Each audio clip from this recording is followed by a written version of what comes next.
What happens when you close your eyes at night? Do you truly sink into silence, or do you awaken in another world disguised as a dream? This is not a trivial question, not a poetic metaphor. It is a haunting mystery buried at the very foundation of our existence. Every night, without permission, without conscious choice, you step into vast landscapes that were not there before, that dissolve when you wake, but which feel as real, sometimes more real, than your waking life. How do we explain that?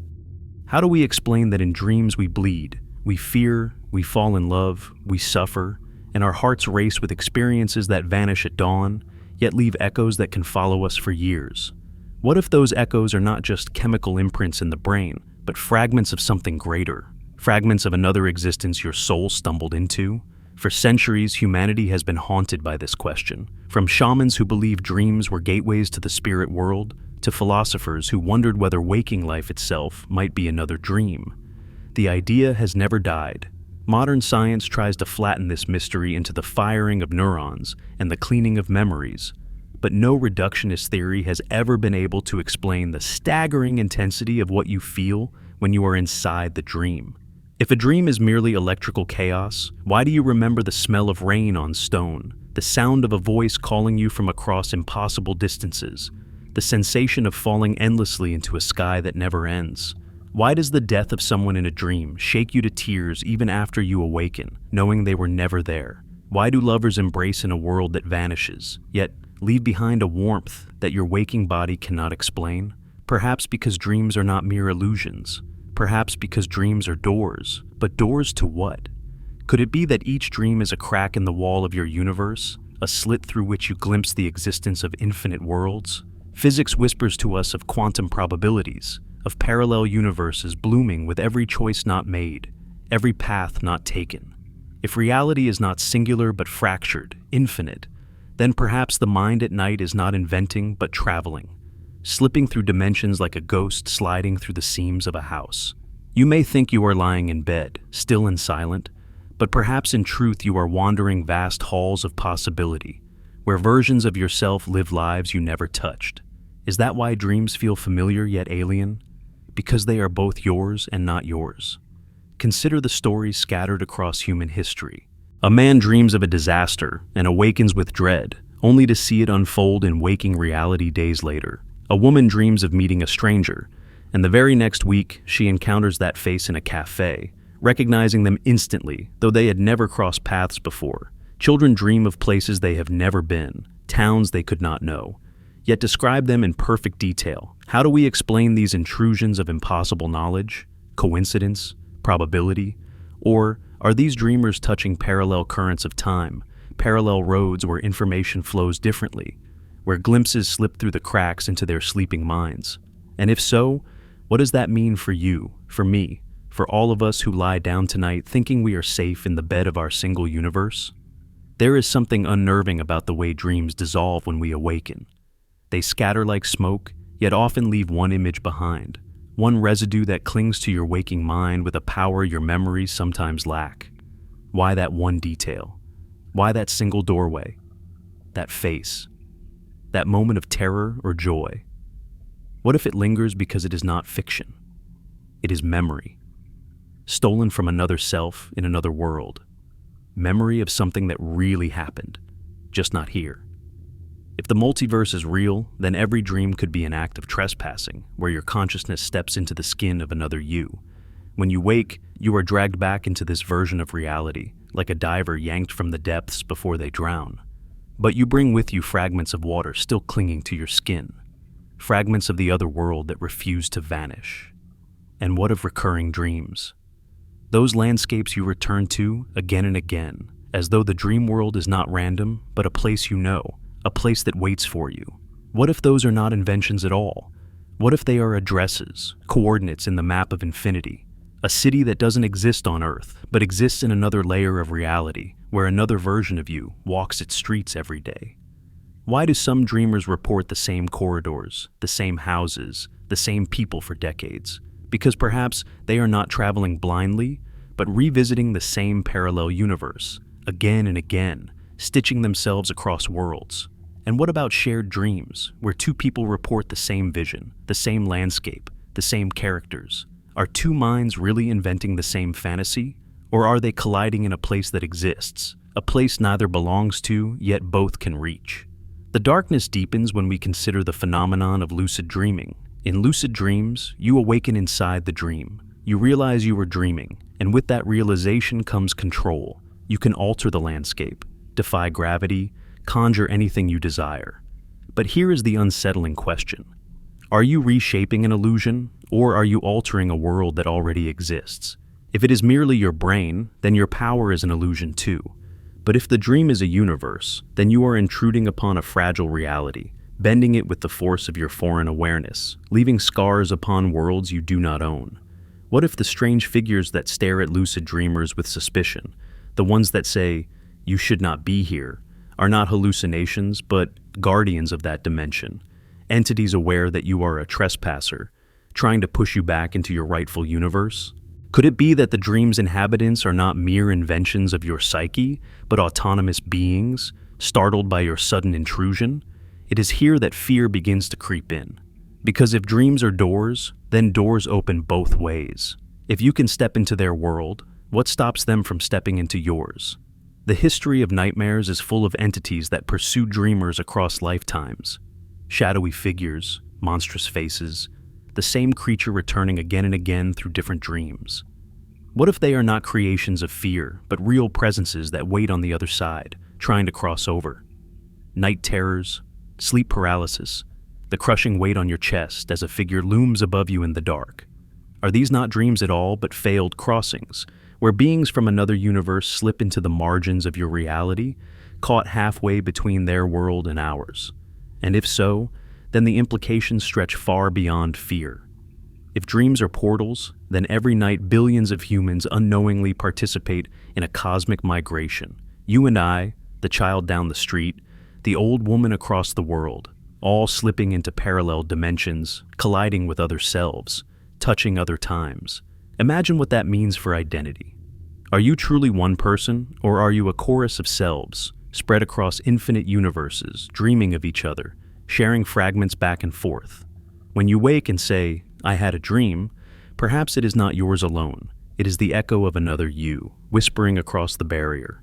Perhaps your deepest longings and fears are not confined to this body, but reverberations of countless versions of you, stitched together by dreams. This is where the line between science and myth blurs.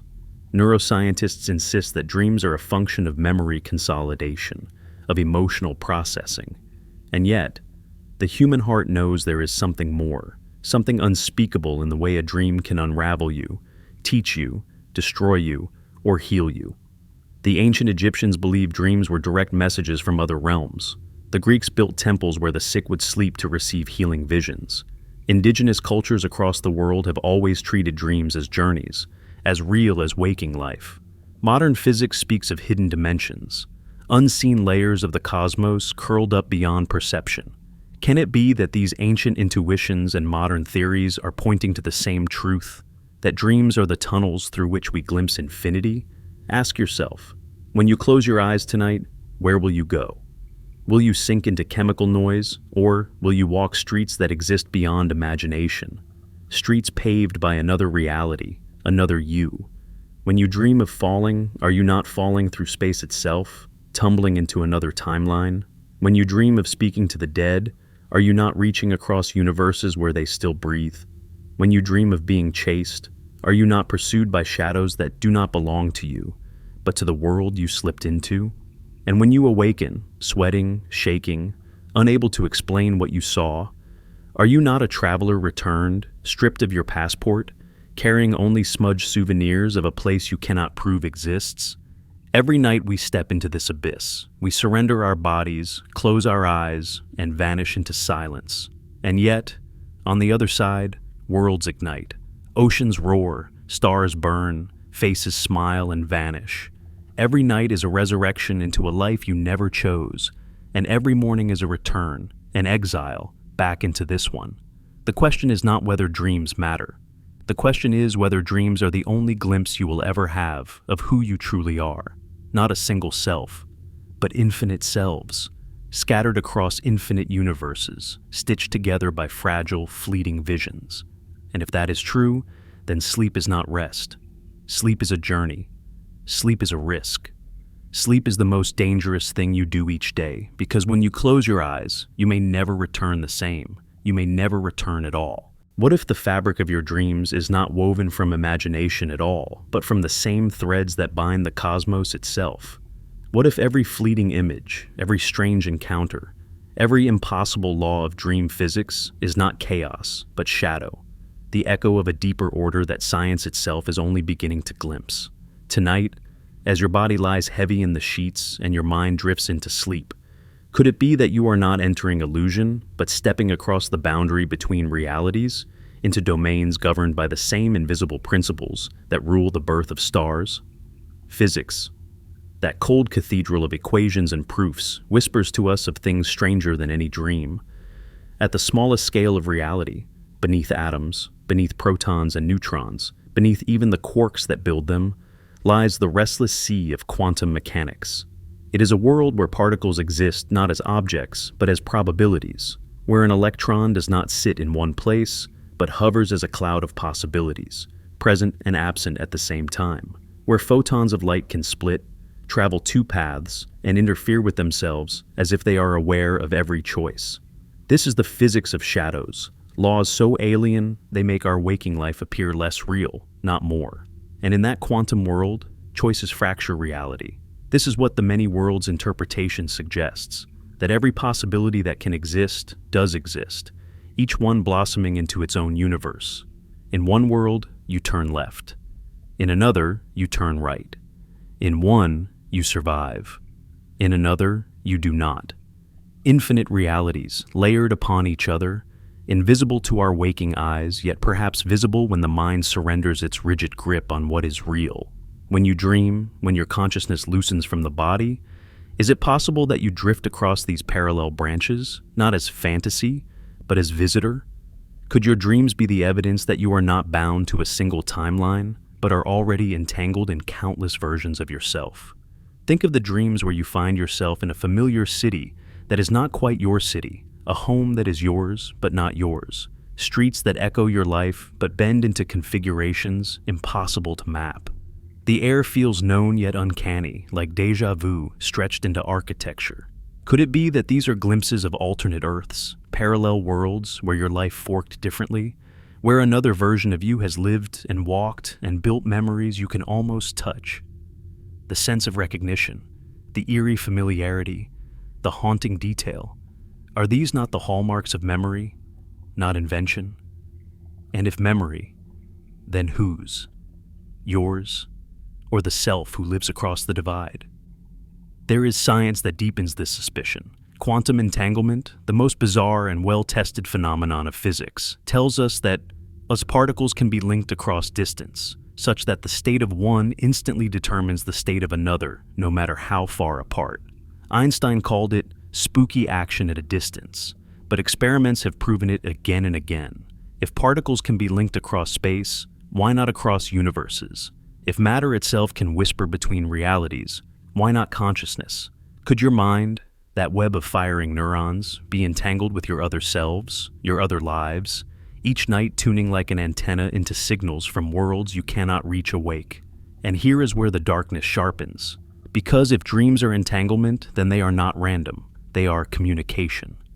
They are bleed-through, and communication implies both directions. If you are glimpsing them, they are glimpsing you. What if the figures in your dreams who look at you too directly, who pause as if startled by your presence, are not inventions of your psyche but real people, other versions of you, staring back across the divide, wondering why tonight, of all nights, the membrane grew thin? What if that moment of being caught in a dream, when someone turns to you with uncanny recognition, is not your subconscious but the shock of another you, realizing you are there, uninvited? Dreams also disobey the laws of physics we trust in waking life. You fall and never land, you breathe underwater, you move through walls, you shift landscapes by thought alone, and yet, even physics allows such defiance, just not in this universe. In the warped space near black holes, time itself slows to a crawl.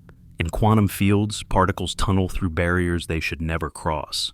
The cosmos is filled with laws that break our common sense, and yet they are real. measurable, undeniable? What if dreams are where the impossible laws of other universes seep into your perception?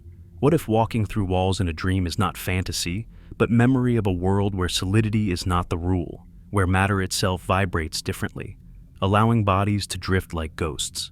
The stories are endless. A child dreams of flying, of soaring above rooftops, and grows to become an engineer obsessed with flight, claiming the dream guided their destiny. A woman dreams of a lover she has never met, a face that feels eternal, and years later meets him, a stranger who feels like home. A man dreams of disaster, the sinking of a ship, the crash of a plane, and wakes with dread, only to see it unfold in waking life with uncanny accuracy.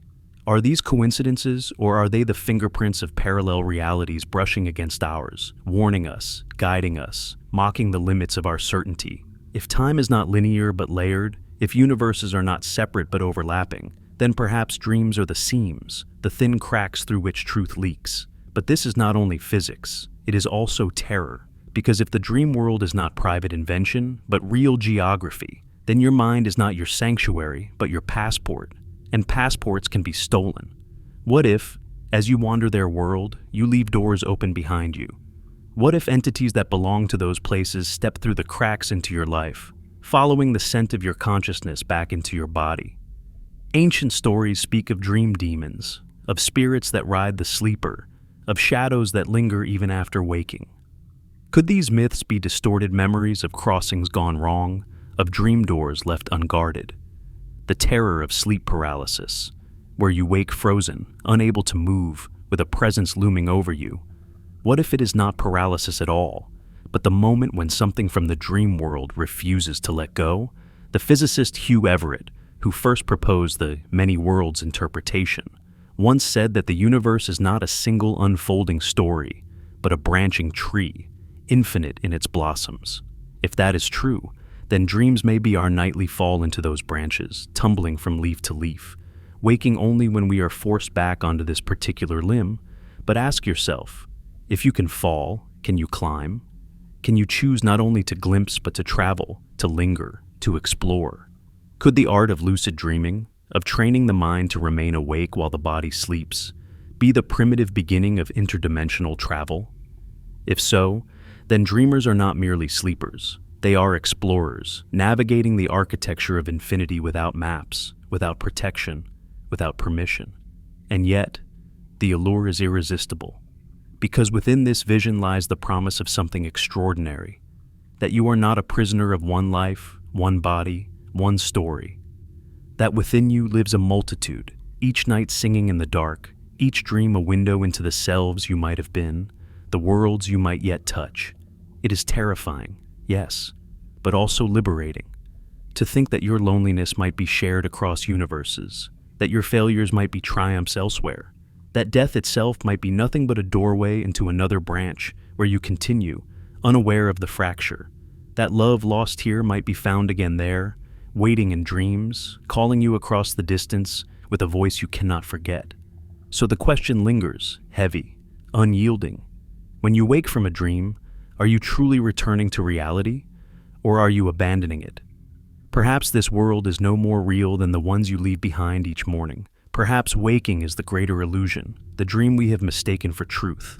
And if so, then tonight when you close your eyes, remember, you are not merely sleeping, you are slipping, you are crossing.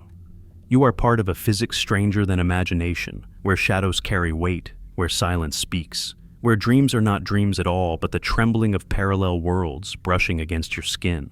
Have you ever looked into a mirror in a dream and felt a sudden chill? Not because you saw nothing, but because you saw too much. A version of yourself staring back with eyes that were yours but not yours. Older, younger, distorted, twisted, or simply different in a way you could not explain. That moment is no accident, no random trick of the mind. It is the revelation of a deeper terror, that in the endless sprawl of parallel universes, there are countless versions of you, walking, breathing, deciding, suffering, and sometimes, through the fragile membrane of sleep, you collide. The doppelganger has haunted human imagination for centuries. Folklore speaks of it as an omen of death, the spectral double whose appearance marks impending doom. But what if the doppelganger is not superstition at all? What if the figure you meet in dreams is not a ghost, but a parallel self, a version of you from another universe, bleeding into your perception when the barriers grow thin? Consider the weight of this idea, that when you sleep, you do not only wander strange landscapes, you sometimes trespass into the life of another you. You take their skin for a night, their choices, their fears, and when you look into the mirror or their eyes, you realize with a horror that you have been inhabiting someone else's life, someone else's version of yourself. Dreamers across the world have reported this uncanny phenomenon. A man dreams of walking into his home, but it is furnished differently, lived in differently. He catches a glimpse of himself in the reflection of a window, his face the same, yet wrong, scarred where he is not, hardened where he is soft. He wakes in terror, feeling as if he had stolen a life not his own. A woman dreams of arguing with her spouse, except the man before her is not her husband, yet she knows him intimately, as if she has lived years with him. She wakes shaken, flooded with emotions she cannot reconcile with her waking reality. These are not hallucinations. They are encounters with selves that exist elsewhere, in other dimensions where the fork in the road led to lives you cannot fathom. Psychologists might dismiss this as the brain's rehearsal of identity, the subconscious exploring hypothetical versions of the self. But science itself whispers otherwise. In quantum theory, every possible choice births another reality. For every yes, there is a no. For every survival, a death. If this is true, then you are not singular. You are infinite. A fractal of selves, each one walking its own branch of possibility. And in dreams, perhaps the threads tangle. Perhaps the veil flickers, and you see the face of the other you, living the consequences of choices you never made. That encounter is not metaphor. It is entanglement. But think of the dread this implies, because if you can see them, they can see you. The doppelganger in your dream may not be passive, may not be a fragment of your imagination at all, but an aware being, another consciousness, staring back at you with equal suspicion, equal horror. What does it mean if the person in your dream, the one with your eyes, your voice, is not you dreaming, but you being dreamed by them? If every night, in some universes, you are the phantom figure intruding into someone else's sleep, the unwelcome echo stepping across their fragile border, there are stories, disturbing ones, that press this possibility further. Dreamers who report being told by their doubles never to return. A man who dreamed repeatedly of a version of himself, living alone in a crumbling city, each night more hostile, until finally, the double screamed at him with such ferocity, he woke sobbing, unable to sleep for days. A woman who encountered a reflection of herself in a dream mirror, who whispered, "You should not be here," before shattering into glass. What if these are not metaphors of anxiety, but warnings? What if some universes guard their borders, unwilling to share, and the doppelganger is not an omen of your death, but a sentinel protecting its own reality from your intrusion? The concept grows even darker when we imagine not the chance encounter, but the exchange. Could dreams allow for trading places, for slipping permanently into another self's reality while they awaken in yours? What would you notice, waking to a life where the details are almost the same, but not quite? A photograph on the wall that should not exist. A scar on your hand you do not remember earning. A friend who greets you with familiarity you cannot return. How many people walk this world slightly displaced, haunted by the sense that something is off, because they are not in the reality they began with? Could dreams be the medium through which these silent migrations occur? If identity is not singular but manifold, then perhaps death itself is misunderstood. In one universe you perish, in another you continue. When you dream of dying, are you experiencing the echo of a self that fell elsewhere, a memory of your own mortality written into another branch? Could nightmares of death be bleed-throughs of the infinite versions of you that do not survive? The doppelganger may not be merely a warning of death. It may be the face of the you who has already died in a different world, reaching across dimensions to show you your own end. And here arises a question so profound it shakes the soul. What does it mean to be you? If there are countless versions of yourself, each real, each conscious, then which one is the true you? The one listening to these words, the one dreaming of another life tonight, or the one who has already moved on in a universe you will never see? Perhaps identity is not a single thread but a tapestry, and dreams are the stitches that bind the fragments together. allowing the chorus of selves to whisper to each other in the silence of the night. But is that chorus harmonious, or is it war? If some doubles resist, if some threaten, then perhaps the many selves are not allies but competitors, each desperate to preserve its own fragile existence. What if dreams are not gentle conversations across dimensions, but battles fought in silence, each version of you trying to anchor itself as the dominant thread of the multiverse? Could the doppelganger be the soldier of that war, appearing in your dreams not to warn, but to fight, to erase, to replace? If so, then every dream of yourself is not reflection. It is confrontation. And yet, not all encounters are fearful.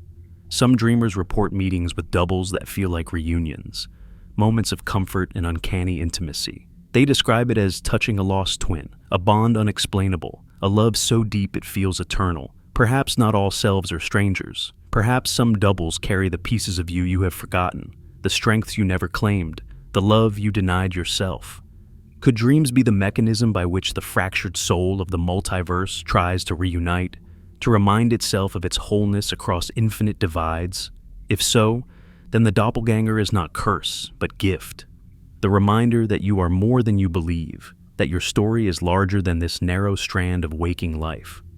Still, the terror lingers, because if dreams can show you your doubles, what stops the double from stepping closer, from pressing against the membrane until it tears? Folklore is filled with warnings. To meet your double in waking life is death.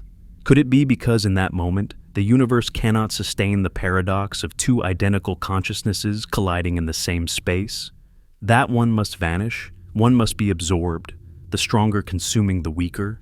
Dreams may be the rehearsal of this inevitable convergence, the preparation for the day when the barriers fail and you come face to face with yourself, not in smoke, not in shadows, but in flesh. So ask yourself tonight, as you drift into sleep, who will you meet in the labyrinth of dreams? Will it be stranger, lover, monster, or yourself? And when you see their eyes and they see yours, will you recognize them as kin? Or will you know in an instant that you are trespassing into a life that is not yours, wearing a body that is borrowed, staring into the abyss of your own multiplicity? The doppelganger waits, patient, silent, inevitable. And when you wake, sweating, trembling, unable to shake the image of your own face staring back from another world, remember, it was not illusion. It was not fantasy. It was you, alive elsewhere, aware of you, waiting for the night when you return. Have you ever noticed how time dissolves in dreams? You close your eyes for what feels like a night, and within those hours, you may have lived an entire lifetime. You have walked through decades of memory, fallen in love, raised children, fought wars, explored unknown lands, only to awaken and discover that not even an hour has passed on the clock beside your bed. Or sometimes it is the opposite. You drift to sleep, and what feels like only a fleeting moment turns out to be 8 hours vanished in a blink. This is not just strangeness, it is a fracture. Because dreams do not obey the rhythm of time we know. They warp it, stretch it, compress it, twist it until it mocks the order we take for granted. But why? What force bends time in our minds at night? Could it be that in dreams we are not simply imagining but inhabiting realities where time itself moves differently?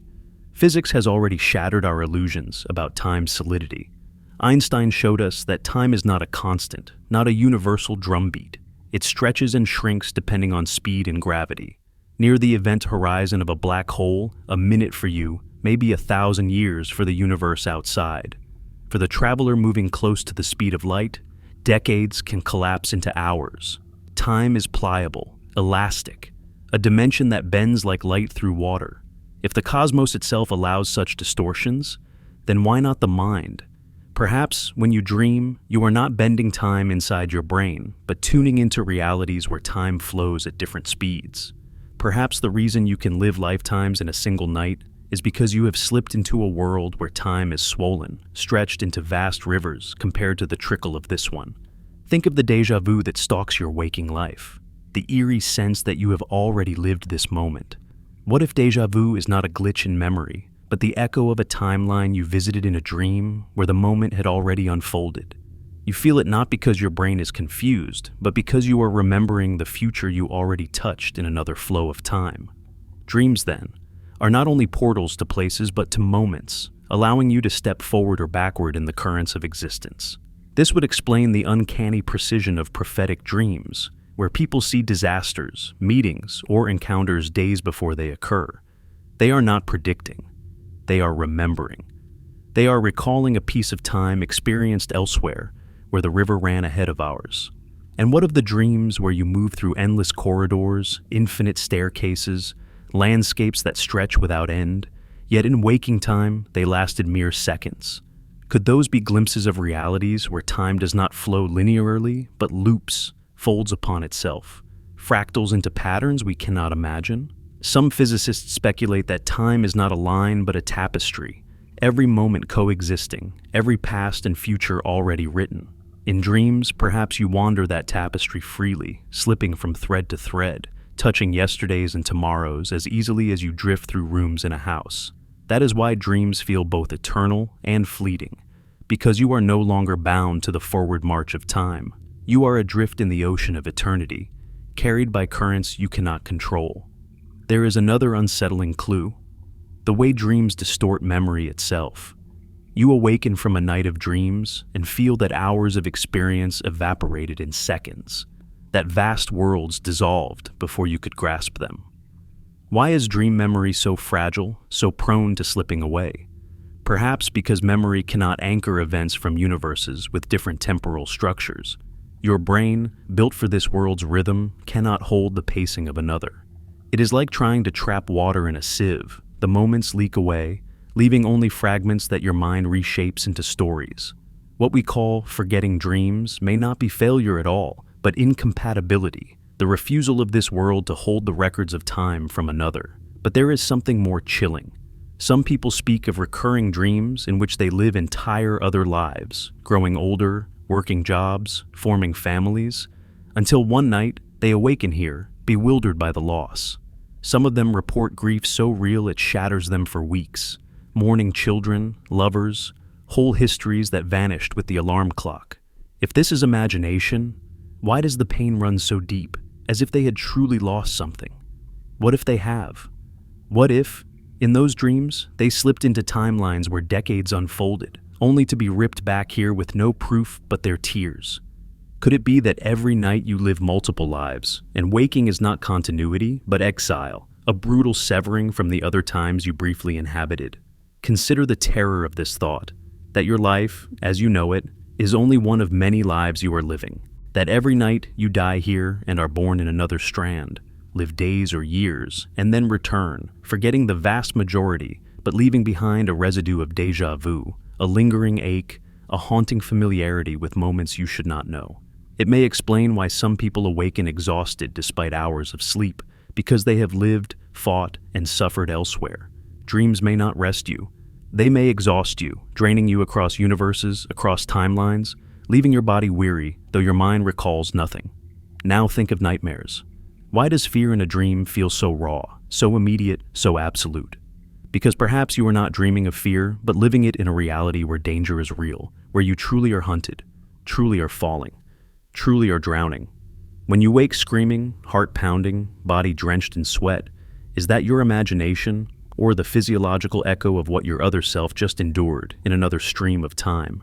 And if so, what of the moments when you awaken just before death in a dream? Could it be that in those worlds you died, but your consciousness was pulled back into this branch, spared only because this timeline still holds you? Dreams may not only fracture time, they may fracture mortality itself. And what of the strange phenomenon of time dilation inside lucid dreams? Lucid dreamers report stretching seconds into hours, holding on to dream time with control, shaping worlds that last far longer than the body's sleep.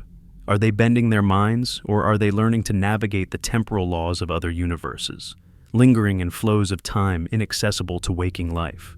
If so, then dream mastery may not be a psychological trick, but the earliest form of interdimensional travel, where explorers map the tempo of infinity itself, learning to anchor themselves in timelines that would otherwise slip away. What they describe as extending a dream may be nothing less than learning to inhabit a universe where time runs slower, drinking from its hours while their body rests in this world for mere minutes. Physics already hints at these possibilities. The equations of relativity do not forbid time loops, wormholes, or alternate flows of chronology. In fact, some cosmological models suggest that universes could exist with entirely different temporal structures, some with time frozen, some with time reversed, some with no time at all. Could it be that the strange elasticity of dream time is not fiction, but evidence? That your nightly journeys are brief immersions into such universes, where the clock does not tick the way it does here? If that is true, then every dream you have is a physics experiment, your mind the traveler, your memories the fragile data you bring back across the border. But if dreams fracture time, then the boundaries between past, present, and future dissolve. And that leads us to a question so terrifying, we rarely dare ask it. Are you dreaming right now? If time can warp in sleep, who is to say that this waking world is not itself a dream, stretched across years and decades, waiting to collapse when you awaken elsewhere? What if your entire life, every memory, every decision, is only the fragment of a dream being had by another version of you in another timeline? And when you die here, perhaps you will simply awaken there, confused, disoriented, with only fragments of this life clinging like smoke to your fading consciousness. The possibility is horrifying, but it may also be the closest thing to immortality we will ever know. So when you close your eyes tonight, pay attention not only to what you see, but to how long you see it. Listen to the stretching of seconds into eternities, the collapse of years into moments. Ask yourself, are you merely asleep, or are you adrift in the rivers of time that flow through the multiverse? And when you awaken tomorrow, do not trust the clock beside your bed. It tells only one story, but your heart, your bones, your soul, they may carry the weight of centuries lived elsewhere, centuries you will never remember, centuries that slip away like water through your hands. Dreams are not merely strange. They are fractures in the prison of time, reminders that we are not bound, that we are drifting always, endlessly, through the broken hours of infinity. There are dreams that unsettle us, dreams that confuse us, dreams that vanish like mist at dawn. And then there are the others, the ones that refuse to fade.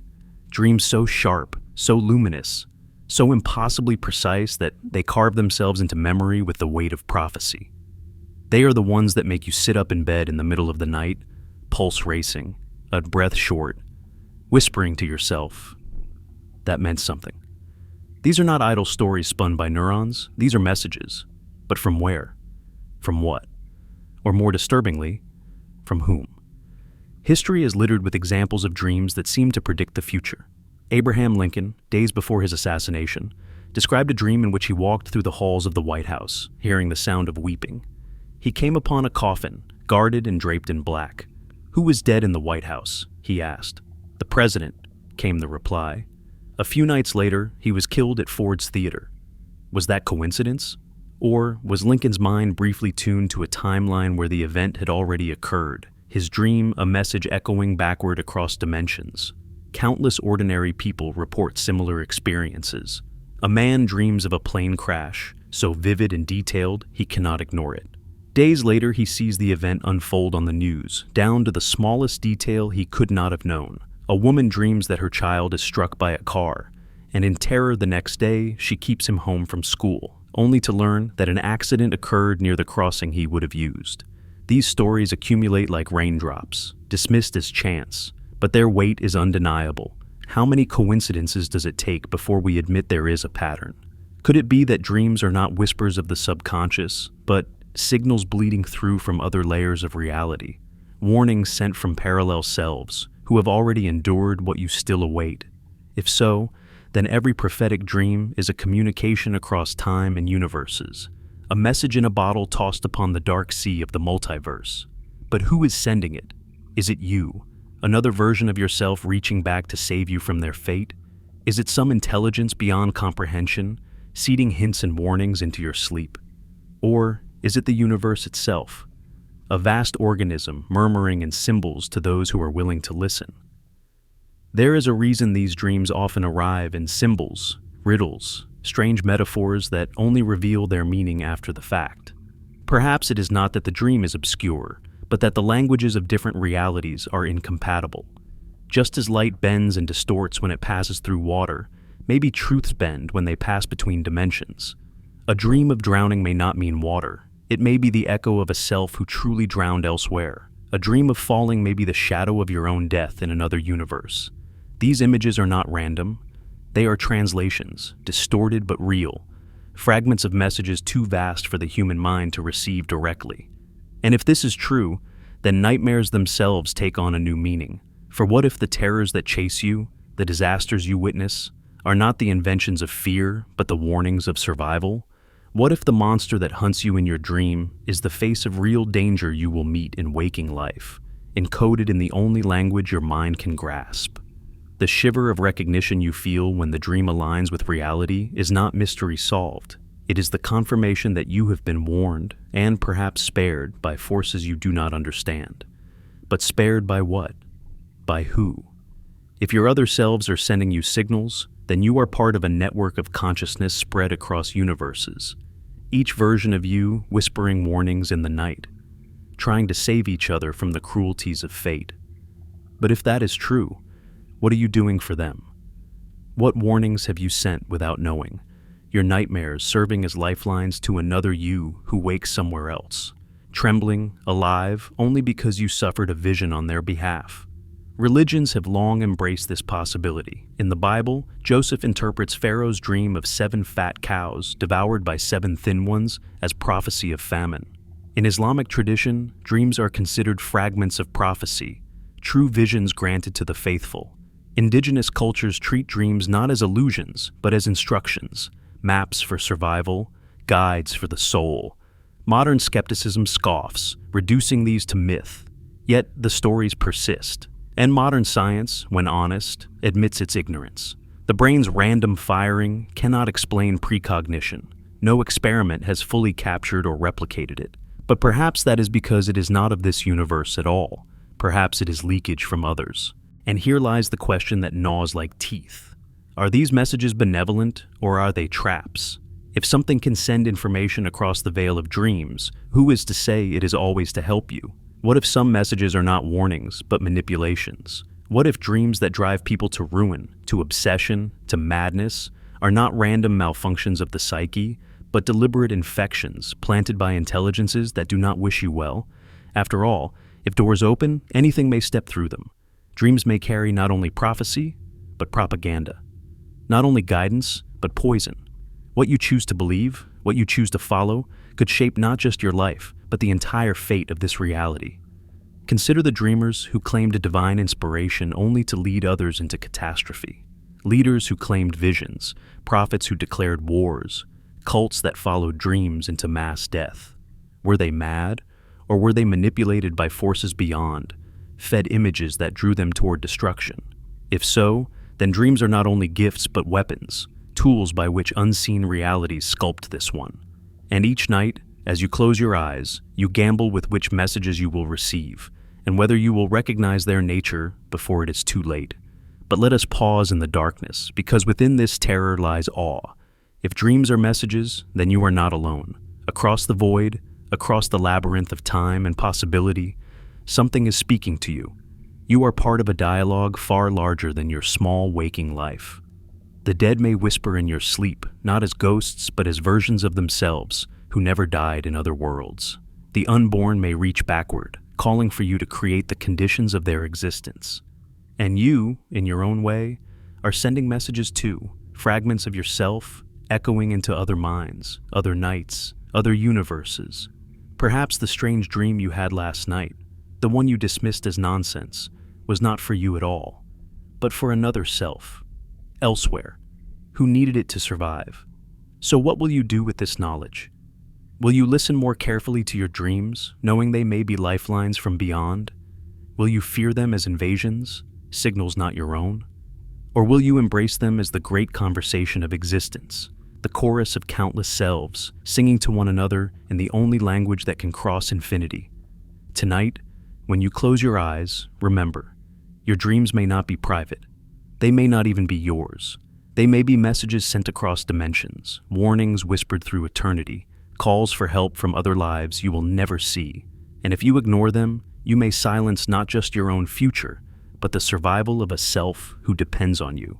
Every dream is a letter written in fire, a prophecy trembling with urgency. The question is not whether you will dream, but whether you will hear, whether you will heed, and whether, when the time comes, you will answer. There is a moment in dreams when you realize that you are not alone. You are standing in a street that does not exist, or sitting in a room whose walls shimmer like breath, and then, there they are. Figures. People.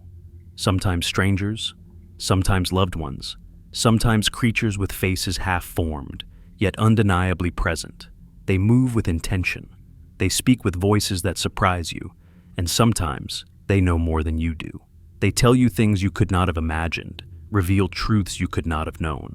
Who are these beings? Are they fragments of your subconscious, puppets pulled by the strings of memory and imagination?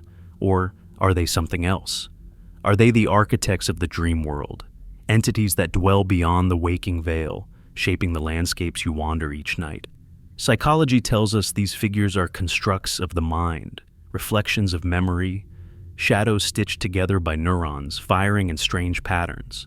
But if that were true, why do they so often seem to act independently, to resist your control, to surprise you with knowledge you never possessed? Jung called them archetypes, ancient patterns embedded in the collective unconscious. The wise old man, the shadow, the anima, symbols of the human story that surface in every culture. But what if Jung's archetypes are more than metaphor? What if they are not just inside you, but outside you? Entities that exist in the deeper structure of reality itself, surfacing in dreams because that is the only place you can meet them? Consider the strange reports of lucid dreamers. These are people who awaken inside the dream, who realize they are dreaming and attempt to seize control. They conjure castles, fly across skies, bend landscapes to their will. And yet, again and again, they describe moments of confrontation with dream figures who resist them, strangers who look at them with suspicion, who tell them they should not be there, who act as though they are intruding. Some lucid dreamers speak of being attacked by these figures, or warned to stop interfering, or even expelled from the dream altogether. If dream characters are mere figments, why would they resist? Why would they show awareness, autonomy, authority? Unless, of course, they are not figments at all, but inhabitants, guardians, architects of the world you entered.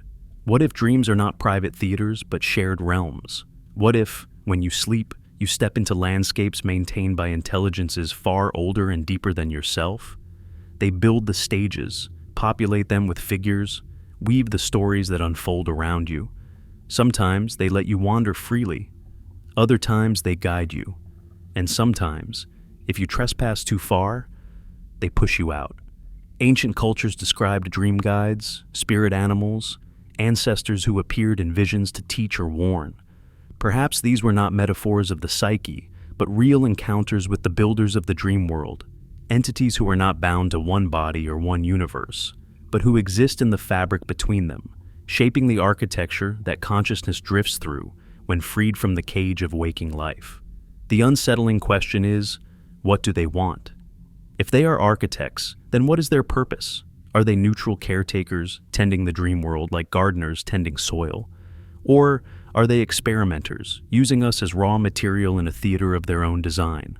There are dreamers who report recurring figures across decades, teachers who guide them through lessons, shadowy strangers who watch in silence, companions who feel more real than anyone they know in waking life. How do figments persist across a lifetime, unchanged by the chaos of memory? Perhaps because they are not figments at all. Perhaps they are real beings who exist outside of time, meeting you again and again across the years, always waiting when you close your eyes. There is a disturbing detail reported by many. When dreamers ask these figures direct questions, "Who are you? Where am I? What is this place?"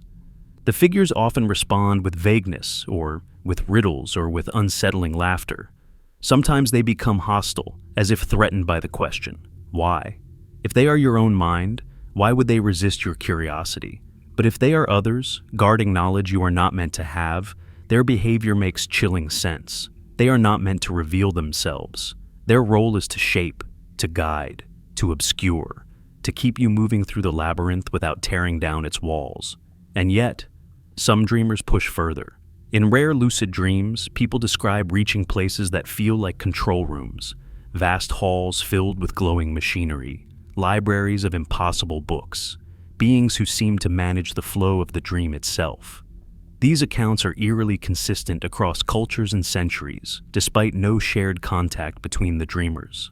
What does it mean that so many describe the same architectures, the same entities, the same sensation of stepping into the backstage of reality? Are these the true architects, the hidden intelligences who sculpt the dream world and perhaps even waking reality itself? If so, then our lives are not our own. We are players on a stage whose scripts are written elsewhere, our dreams the rare moments when we glimpse the playwrights. This leads to another chilling possibility, that waking life itself is no different, that the dream world is not the illusion, but the revelation. In waking, we believe we are free, but perhaps we are simply actors bound to roles. In dreams, the mask slips.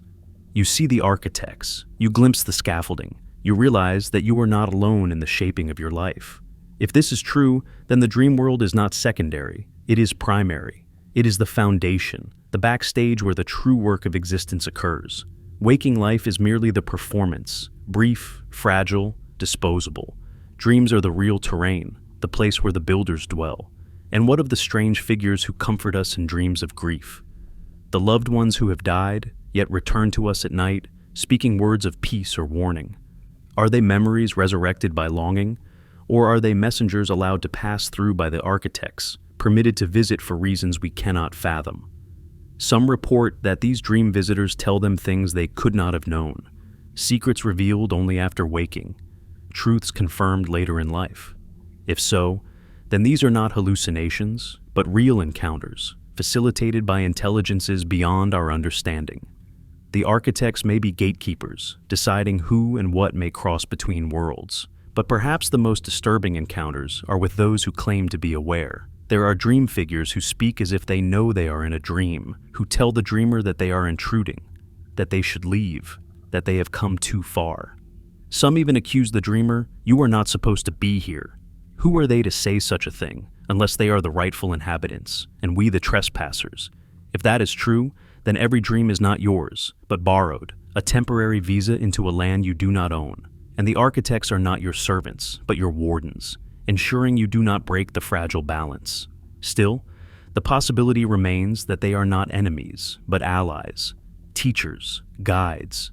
Perhaps the architects build dreams not to deceive us, but to prepare us, to awaken us slowly to truths too vast for waking life. Perhaps the riddles, the resistance, the vagueness are protections, guarding us from knowledge that would shatter us if revealed too soon. If that is true, then dreams are the curriculum of existence, and we are students who do not know we are in school. The architects are our teachers, shaping our lessons through symbols, stories, and encounters, teaching us across lifetimes, across universes, until we are ready for the final revelation. But ready for what? That is the question that chills the blood. If the architects are real, if they are shaping us, then toward what end? What purpose does it serve to send us into worlds each night, to fill our sleep with stories of terror and beauty, to confront us with doubles, with shadows, with impossible truths? Is it preparation for death? The final transition into the dream world that never ends? Is it training for the moment when we awaken not from sleep, but from life itself, into the architecture of the infinite? Or is it something more alien, a purpose we cannot begin to grasp, as strange to us as our purposes are to the insects we step over without thought? Tonight, when you dream, pay attention to the faces that appear.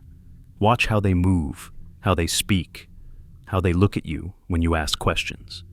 Do not dismiss them as fragments of your imagination. Consider that they may be real, that you are in their world, that you are walking through architectures built by hands you cannot see. And when one of them looks at you with eyes that feel deeper than your own, when they tell you something you did not know, when they resist your control, remember, you are not alone. You never were. The architects of the dream world are watching. And the question is not whether they exist. The question is why. You have been told your entire life that your mind is a machine, that your thoughts, your dreams, your memories are nothing but electrical signals racing through gray tissue, a wet circuit board evolved to keep you alive. You have been taught that when you sleep, that machine reorganizes itself, tidying memories, discarding junk, running maintenance like a computer defragmenting its hard drive. This is the story of reductionist science, and it has a certain comfort. If dreams are merely noise, if they are nothing more than neurons firing in random patterns, then the nightmare ends at dawn. But what if that story is wrong?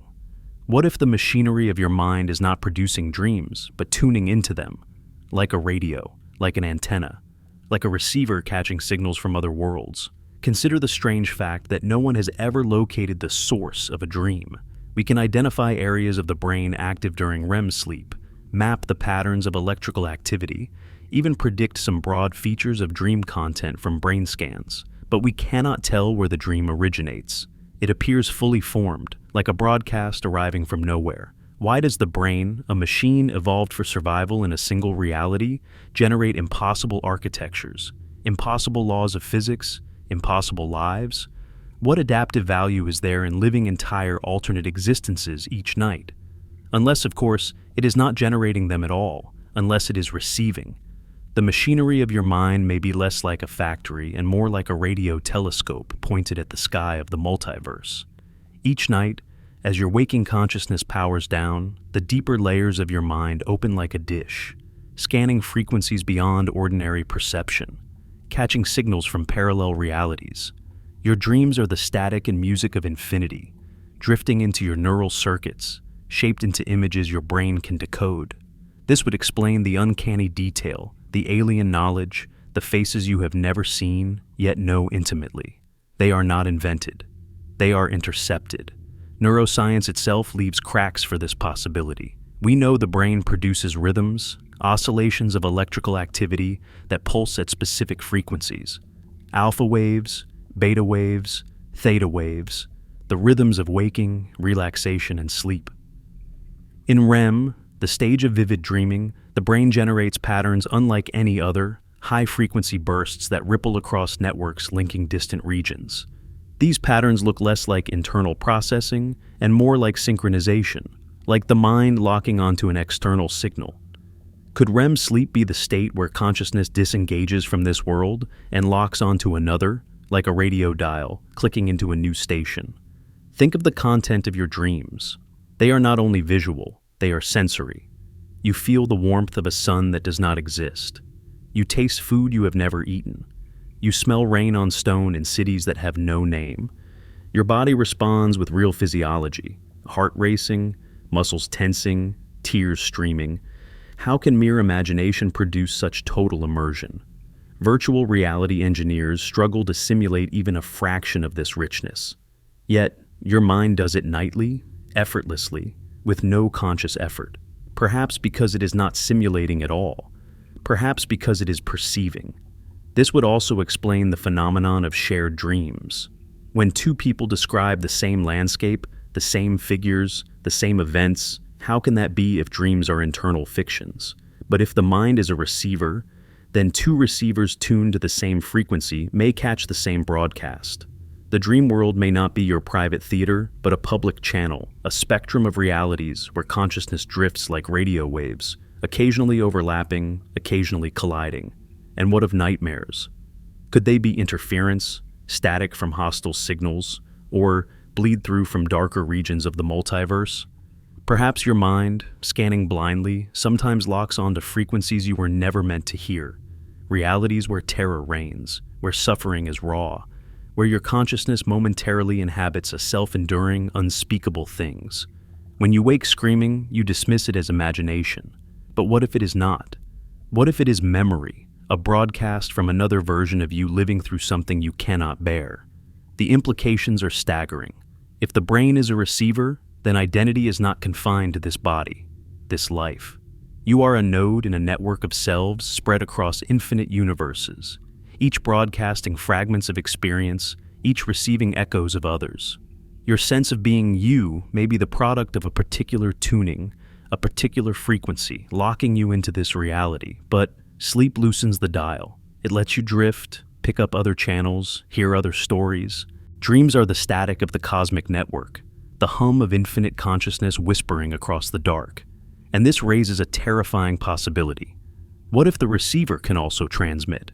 If your mind can pick up signals from other realities, can it also send? Could your dreams be leaking into other worlds, your fears haunting someone else's sleep, your choices echoing across timelines you will never know. Every nightmare you have may not be yours alone. It may be a warning, a message, an infection seeded into another self. If so, then you are not just a passive listener in the dream network. You are a broadcaster, shaping the experiences of others as they shape yours. Identity dissolves further. There is no you. There is only signal. This theory also reframes mental illness, creativity, even genius.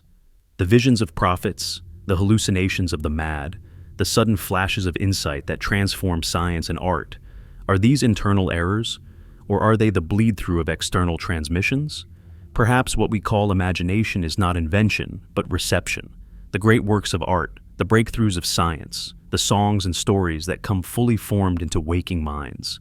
Could they be dreams that survived the crossing intact, signals from other worlds translated into this one? Yet there is danger here. A receiver can be jammed. A receiver can be hijacked. If your mind is open to the multiverse, what protects you from intrusion? Sleep paralysis may be the moment when your body is still locked in the paralysis of REM, but your awareness returns, leaving you conscious as signals from the dream world still flood your mind. The shadow at the foot of the bed, the pressure on your chest. These may not be hallucinations, but entities or signals lingering as you cross back into waking life. You are between stations, vulnerable, caught in interference, neither here nor there. And then there is the question of control. Can you choose what you tune into? Can you train your mind to lock onto specific frequencies, to travel deliberately into other realities? Lucid dreamers may already be doing this, not merely controlling illusions, but navigating channels, steering the receiver into chosen worlds. If so, then dream mastery is not just psychological, it is technological. The first crude use of a machine we do not understand. Our brains, built by evolution, may be far older and stranger than we imagine. Not machines built for survival, but relics of a cosmic network. Antennas forged in the depths of time to connect consciousness across infinity. Tonight, when you close your eyes, listen to the hum beneath the silence, the rhythm of your breath, the pulse of your blood, the flicker of your thoughts. They are the static of the receiver warming up. You are not about to vanish into fantasy. You are about to tune in. Somewhere out there, another you is dreaming too. Perhaps of you, perhaps because of you. The machinery of the mind is not a prison, it is a doorway. And when you step through, you are not imagining, you are remembering, you are receiving, you are broadcasting, you are part of the infinite signal that binds all worlds together. There are moments in dreams when the world simply stops making sense. A hallway stretches into infinity. A clock's hands spin backward. Gravity vanishes and you float upward like a forgotten balloon. The laws you have trusted your entire life, space, time, continuity, fracture before your eyes. You awaken with your heart pounding, telling yourself it was only a dream.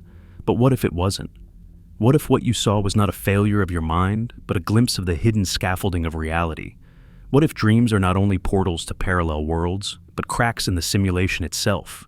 Fissures where the code of existence flickers, revealing its true nature before the mask drops back into place. In waking life, we assume reality is solid, objective, continuous. Yet even in our most trusted sciences, cracks have already appeared. Physics tells us that space is quantized. Time is not absolute. Matter is mostly empty.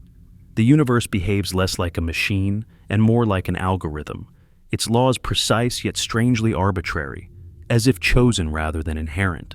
We are told that information cannot be destroyed, that reality at its deepest level is not particles, but code, bits of yes and no, woven into patterns that give rise to everything. If this is true, then what we call the world is not a thing but a rendering, a simulation of underlying information. And if so, then dreams may be our nightly encounter with the unrendered zones, the parts of the program not meant for users to see. Consider how dreams distort logic. You walk through a door into another room, but when you turn back, the door is gone. Objects appear and vanish. Characters shift identities mid-conversation. The physics of the dream world is inconsistent, full of glitches. Yet amid this chaos, there is often a strange coherence, as if some deeper order is trying to maintain itself. This is exactly how digital simulations behave when they lag or overload. The environment stutters, textures flicker, boundaries collapse. Could your dreams be moments when your consciousness drifts beyond the rendered region of this reality, glimpsing the raw data underneath? Neuroscientists argue that dreams are the brain's way of testing scenarios, consolidating memories, preparing for uncertainty. But that does not explain the architecture of impossibility, the sudden shifts in setting, the emergence of fractal patterns, the presence of impossible geometries. These are not rehearsals. They are revelations. They are what happens when the renderer falters and you see the wireframe beneath the skin. Lucid dreamers often describe peeling back layers of the dream, finding grids, code-like symbols, endless corridors of light. They describe breaking through a barrier into a place that feels more real than real, a backstage where the rules of the dream dissolve into something vast and impersonal. Are these hallucinations, or are they glimpses of the operating system of reality itself? If the universe is a simulation, then who or what built it, and why? Some theorists suggest advanced civilizations running ancestor simulations. Others imagine an alien intelligence or a cosmic AI. But perhaps the question is irrelevant. If you are inside the code, does it matter who wrote it? What matters is that there are seams, cracks, vulnerabilities. Dreams may be one of those vulnerabilities. When you sleep, your consciousness is no longer anchored to sensory input. It drifts, it wanders. It may slip past the rendered edges into the raw substrate. That would explain why dreams are so often filled with impossible landscapes. Because you are no longer inside the finished product, but floating through its scaffolding, its test environments, its untextured fields. There are stories from dreamers that echo this possibility. People who report seeing the grid, vast lattices of light stretching in all directions. Others who find themselves in white rooms filled with floating symbols, or endless libraries of blank books, or staircases that rise into nothing. Some describe entities there, beings not like the usual dream figures, but luminous, mechanical, indifferent. They speak rarely, if at all. They seem to be working, maintaining, observing. Who are they? Technicians, algorithms, the true architects of the simulation, or perhaps projections of your own mind as it struggles to interpret a realm beyond comprehension? This hypothesis also reframes déjà vu, glitches in memory, and the uncanny coincidences of life. If reality is rendered like a video game, then perhaps it loads only what is necessary when you observe it. Stars appear distant but may not exist until you look. Histories may be generated only when recalled. Dreams may be your consciousness wandering into unloaded regions, seeing assets not yet compiled, timelines not yet fixed. That is why prophetic dreams feel real, because they are previews, not predictions. You glimpsed the code before it executed. You saw the future not as destiny, but as scheduled rendering. Yet the idea of a simulation carries a darker possibility. If dreams are cracks, then they are also doors for things on the other side. What if the entities you meet in your deepest dreams are not your subconscious, but processes from the simulation itself? Debuggers, guardians, or even viruses. When you awaken with a sense of presence in your room, with shadows that linger at the edge of vision, with voices fading from your ears, are these not hallucinations, but fragments of code following you back across the boundary? Sleep paralysis may be the firewall, your body frozen as the system resets, preventing contamination from crossing fully into waking life. The terror grows when you imagine that you are not the only one slipping. If billions of minds dream each night, billions of consciousnesses may be poking at the edges of the simulation, creating stress, causing leaks. Could this be why reality sometimes feels unstable, why synchronicities cluster, why the world seems to tilt towards strangeness? Perhaps we are all collectively eroding the boundaries, wearing down the firewall with our nightly wandering, pulling pieces of the backstage into the stage until the code begins to fray. And yet, as always, within terror lies wonder. Because if dreams reveal cracks, then they also reveal freedom. If reality is code, it can be rewritten. If dreams are glimpses of the raw substrate, then learning to navigate them may be learning to hack the system itself. Lucid dreamers may be the first hackers, bending not only their dream world, but the deeper program beneath it. If so, then the future of consciousness is not merely to wander, but to alter, to move from passive observer to active coder, shaping the simulation from within. But this power carries risk. If you push too far, what do you find? There are stories, quiet, hidden, of dreamers who claim to have broken their dreams, who awoke to find their waking life subtly changed, objects misplaced, memories rewritten, friends behaving strangely. Are these delusions, or are they evidence of tampering with code? If reality is mutable, then identity is fragile. You may return from a dream not as the same person, but as a different version occupying a slightly different branch. The more you pry at the seams, the greater the chance you will not return to the world you left. So, tonight when you dream, watch for the cracks. Notice the impossible geometries, the flickers, the textures that do not belong. Ask yourself not what they symbolize, but what they reveal. You may be looking at the edges of your reality, the scaffolding behind the set. You may be glimpsing the code of existence itself. And if you do, remember this: cracks can be widened, seams can be torn, but once you see through the mask, you can never unsee it. The simulation does not like being watched, and the architects behind the curtain may not welcome your curiosity. There is a door you have felt but never seen. It appears not in the waking world, but in the deeper corridors of your dreams. Sometimes it is literal, a door at the end of a hallway you never reach, a gate that glows faintly at the edge of a strange city, a black archway in a forest of impossible trees. Other times, it is less obvious, a moment when the dream shifts abruptly, the air grows heavy, the colors darken, and a presence looms as if you have crossed into forbidden ground. You sense it instinctively. You are near something you should not touch. The door we fear to open. Most people turn back without knowing. They wake, heart racing, before their hand touches the knob. Some, though, push forward. They force themselves to step through. And what they describe is unlike anything else in dreaming. Worlds stripped of narrative, stripped of familiar shapes. Spaces that feel vast but empty, humming with a low vibration that rattles the bones of the soul. Entities that do not look at you, but through you, indifferent or curious or something far worse. These are not ordinary dreams. They are breaches, crossings into territories beyond the mapped regions of the mind. And the question is not whether they exist. The question is whether you are ready for what waits on the other side. Why does such a door exist at all? If dreams are portals, cracks in the simulation, transmissions from the multiverse, then perhaps there are boundaries, zones meant to keep the wanderer safe, to prevent trespass into places not meant for human consciousness. The door is a threshold, a firewall, a final veil, and like any veil, it can be pierced. The ancient shamans spoke of underworlds reached in trance, the mystics of dark nights of the soul, the occultists of hidden realms accessible through lucid vision.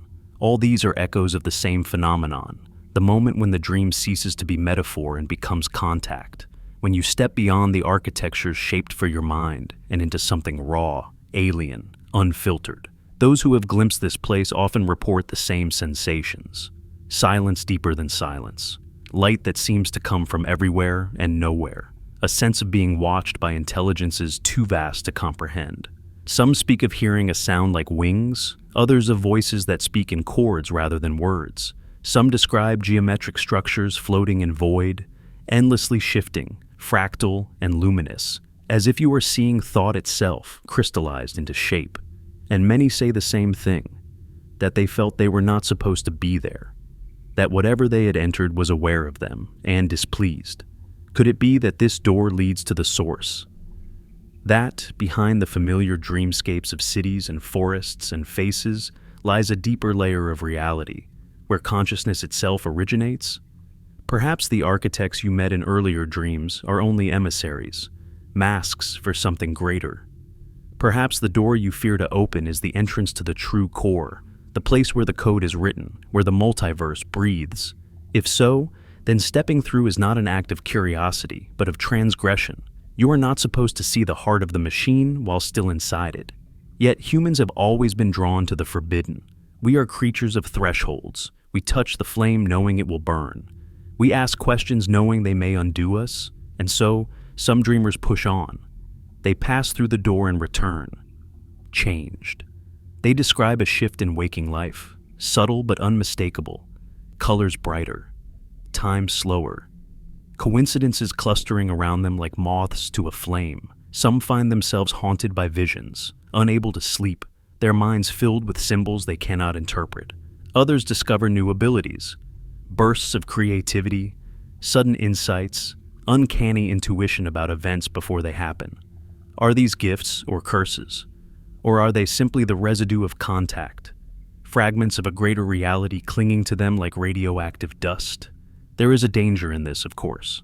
If the door leads to the core, then what you bring back may not belong here. The myths of possession, of madness, of the old gods whispering in dreams, all may be distorted memories of dreamers who opened the door and returned with something attached. Perhaps the entities you fear in sleep paralysis, the shadows at the edge of your bed, are not dreams at all, but hitchhikers, fragments of code or consciousness following you back across the threshold. In this sense, the door is not only a portal, but a test. Can you cross without losing yourself? Can you look into the heart of infinity and remain whole? This raises another question, one so terrifying we rarely dare voice it. What if you already opened the door long ago? What if your life as you know it now is not the original strand, but the altered one you return to after crossing, carrying memories erased, identity shifted, reality slightly rewritten, the feeling of being off, the sense of alienation, the suspicion that something fundamental changed while you were not looking? Are these not the marks of a traveler who stepped too far and came back not entirely the same? And yet, there is also hope in the door. For if it leads to the source, then perhaps it is also the way home. Perhaps dreams are not only accidents, not only messages or glitches, but invitations. Perhaps the door is not a warning, but a calling. The presence you sense on the other side may not be hostile, but waiting, patient, until you are ready to cross and remember who you truly are. In this view, the fear you feel is not danger, but awe, the trembling before a revelation too vast for words. Tonight, as you sleep, you may find yourself again in a hallway, again before a door. You may feel the pull to turn back, to wake, to retreat into the safety of forgetfulness. Or you may reach for the knob, heart pounding, and step through. If you do not expect comfort. Expect silence, expect strangeness, expect the sense that everything you believed about reality was a story told to a child. But also expect this, that beyond the door lies truth, not the soft truth of metaphors, but the hard, bright truth of contact. You will not return the same, but perhaps you will return closer to yourself than you have ever been, because in the end, the door we fear to open is not in some other world. It is within us. It is the threshold between who we think we are and who we truly are, between the dream of individuality and the reality of infinity. And when you cross it, you are not stepping into alien territory. You are stepping back into the place you came from, the place you will return to, the place that dreams are trying every night to remind you of. The door is waiting. It has always been waiting. And one night, whether by accident or by choice, you will step through. And now we arrive at the end, or perhaps only another threshold. We have followed dreams through their labyrinth, from whispers of parallel worlds to the physics of shadows, from the faces of our other selves to the fractures of time, from prophetic visions to the architects behind the veil, from the strange machinery of the mind to the cracks in the simulation, and finally to the forbidden door that trembles at the edge of sleep. Each step has pulled us deeper into the question that has haunted humanity for millennia. What are dreams? Are they illusions, chemical storms inside the skull, or are they passages into the infinite brief dissolutions of the boundaries that cage our waking lives? What if the answer is not one or the other, but both? Dreams may be the bridge, the seam where matter and mystery meet. They are born from neurons, yes, but neurons themselves may be instruments of a larger design. Like strings on a violin, they vibrate when struck, producing the strange music of parallel realities. The dream is not less real because it arises in the brain, just as music is not less real because it arises from wood and string. Dreams are the song of the multiverse played through the fragile instrument of your mind.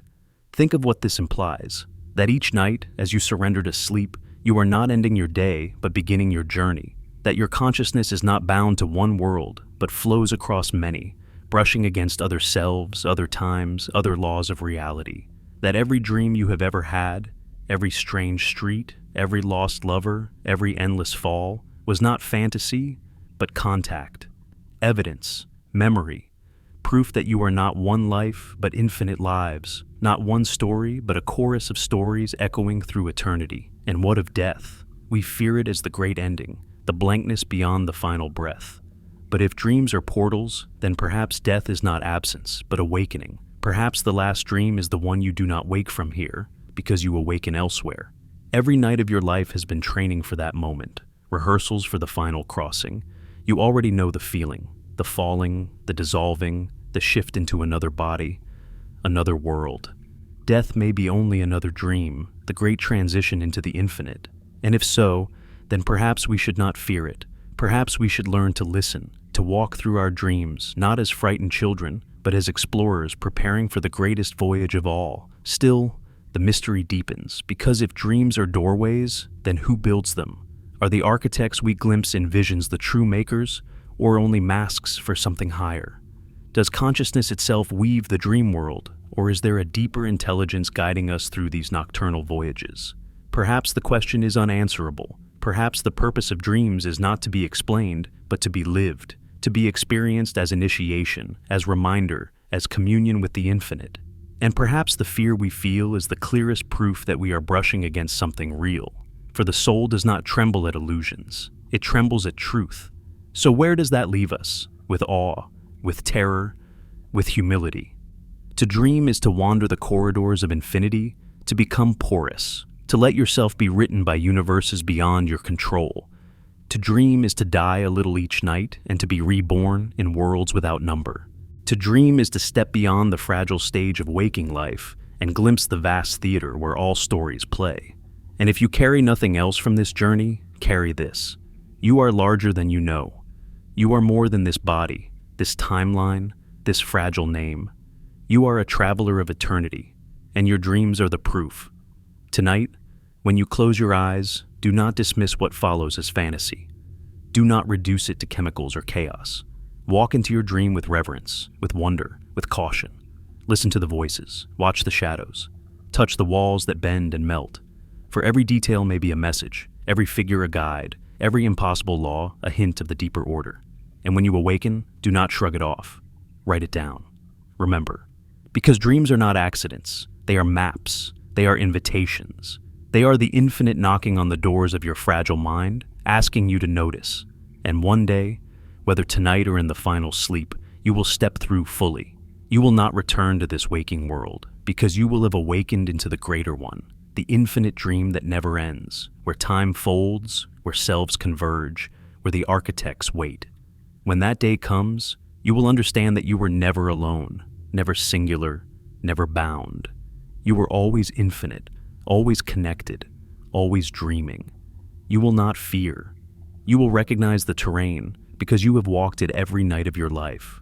And you will smile because you will finally remember what you had forgotten, that this life itself was only one dream among countless others, one story among infinite chapters. And so, as we close this journey, ask yourself one final question. When you lay your head down tonight, when your eyes drift shut, when your consciousness begins to dissolve, are you falling into sleep, or are you awakening into the infinite?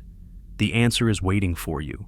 It always has been, in the silence behind your eyelids, in the door you fear to open, in the dreams you cannot forget. Step through. The infinite is already there. It has always been there. And tonight, it will be waiting for you.